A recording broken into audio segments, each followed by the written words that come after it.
चित्त में राज्य करने का विचार कम हो रहा था। कृष्ण ने कहा अच्छा जाओ जंगल में चक्कर मार के आओ, घूम के आओ, दिन भर घूमो अलग अलग दिशाओं में, तुम्हें कुछ न कुछ आश्चर्य दिखेगा, चमत्कार।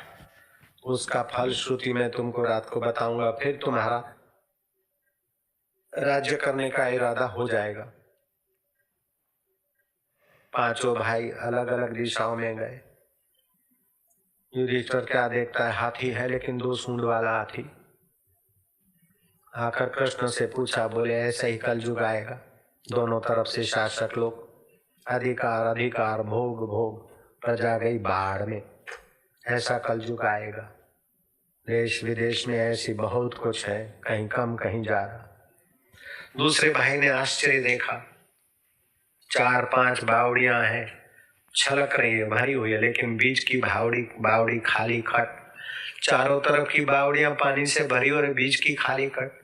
कलयुग में ऐसे धनाढ्य लोग होंगे, बेटी बेटा के शादी में होटलों में हजारों लाखों रुपए उड़ा देंगे, लेकिन अपनी नात का, अपने पड़ोस का, अपने रिश्तेदार का बेटा बेटी या कुटुंबी बेचारा खाली खट है तो उधर को ध्यान नहीं देंगे। तीसरे भाई ने आश्चर्य देखा कि गौ अपने बछिया को चाटते चाटते उसको खड़े होने से पहले खड़ी होती है, फिर वो चाट के गिरा देती। कलयुग के जीव ऐसे होंगे कि ममता से अपने पुत्र परिवार के लिए धन दौलत इतनी इकट्ठी करेंगे कि वो अपने पैर पे खड़े होने के काबिल रहे, उसके पहले ही सुख सुविधाओं से गिरते चले जाएंगे। अरे पुत्र सुपात्र है तो उसके लिए ज्यादा ढेर करने की क्या जरूरत है, कहीं भी जाएगा खड़ा कर देगा। अगर कुपात्र है तो तेरा दिया हुआ ढगला कब तक संभालेगा। अगर पुत्र सपूत है तो फिर काहे ढेर करिए भैया, और पुत्र कपूत है तो काहे धन संचय। कुपात्र होगा तो कुकर्म में धन लगाएगा, तू स्वर्ग में होगा तो डंडे मार के तुझे नरक में भेज दिया जाएगा कि तेरी संपत्ति से ये दुराचार हुआ है, चल अब नरक में।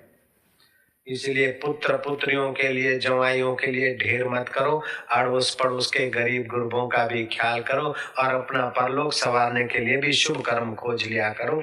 ये सत्संग से सीखने को मिलता है। अगर पुत्र कपूत है तो काहे धन संचय। मेरे पिताजी नगर सेठ थे और हम 2 बेटे, उन्होंने ठान ली कि एक एक बेटे को मेरे के हिस्से आई संपत्ति इतनी एक एक बेटे को दूंगा।